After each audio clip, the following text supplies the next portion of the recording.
Hello students, welcome back to my channel. Hope you are fine. I'm fine, thank you. Students, last time we have discussed how you can find out the area of equilateral triangles, and we have also discussed many sort of areas of different shapes like right angle triangles, squares and rectangles. In this video, we will learn how we can find out the perimeters of different shapes. Let's start today's lecture. First, how we'll try to find what is perimeter. What is meant by perimeter for the shapes? The perimeter means sum of all sides. Right? Perimeters mean if you wanted to means that sum of all sides of any shape. Right? Is known as perimeters. Let's suppose I have the first shape is square.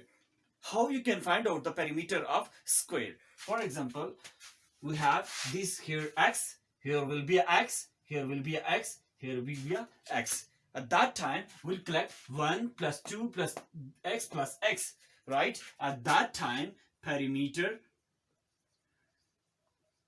of square is equal to 4x. If x is the one side of the square, then sum of all sides will be 4x. At that time, perimeter will be a 4x. Let's the next shape is rectangle. How we can find out the perimeter? Could derive the formula of perimeter. For example, we have one length is x, other is y. It means x is the y is the height and is the breadth, width. How you can check? At that time, here will be a x, here will be a y. At that time, formula will be 2x plus 2y. So perimeter of rectangle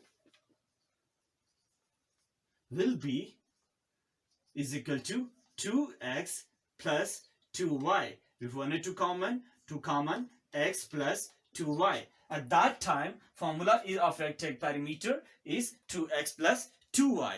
Next shape we have right angle triangles. At right angle triangle, for example, here is the base, here is perpendicular, here is hypotenuse. The perimeter for right angle triangle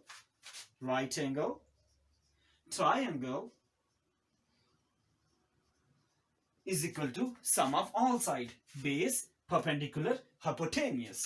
At that time, base plus perpendicular plus hypotenuse. So this is the formula of rectangle. This is the formula of right angle triangle. This is the formula of rectangle, and this is the formula of square to find the perimeters of these types of shape. Got it? Now I'm going to take simple examples to sort out to find the numeric values of different numerical values of these shapes. Let's start with choose simple example. For example, we'll have the first shape is square. For example, we'll have the first side. Here is the side of, for example, showing that here is the side of 4 meter of square. Right? How we can find out the perimeter of square?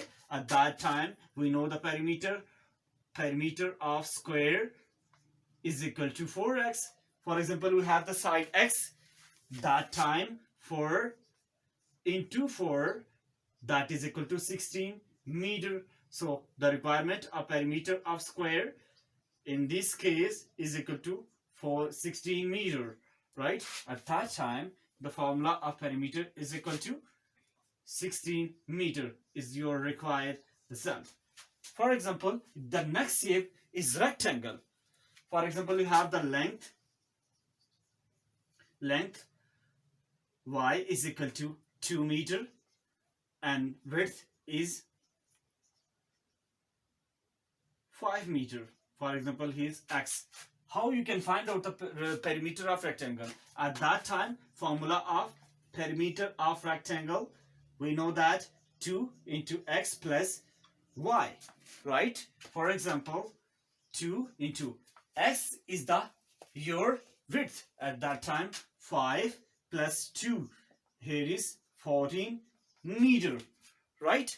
So this is the way you can find out the perimeter of rectangle, right? The next shape is you have right angle triangle. For example, you have different requirements of your the requirements. Here, for example, you have the base of the rectangle is have we going, for example, here is the base is 4, here is the base is 3, here is the hypotenuse is 15. For example, here going to choose the simple example is 10. So at that time, how you can find out that we know that perimeter of rectangle, perimeter of right angle triangle is equal to base plus that is perpendicular plus hypotenuse. For here is the value is 4 plus perpendicular plus hypotenuse 10, right? At that time is equal to 70 meters. So this is the area of perimeter of right angle triangle. So this is the process how you can find out the perimeters of different formulas. You can use these formulas to find the perimeters of square, right angle, and rectangle. I'm going to recall in this is the lecture we have discussed the difference how you can find out the perimeters of different shapes. Here I'm going to stop my lectures. If you have any question, you may leave the comment. I will give you the answer in next video. So see you shortly next video. Bye bye.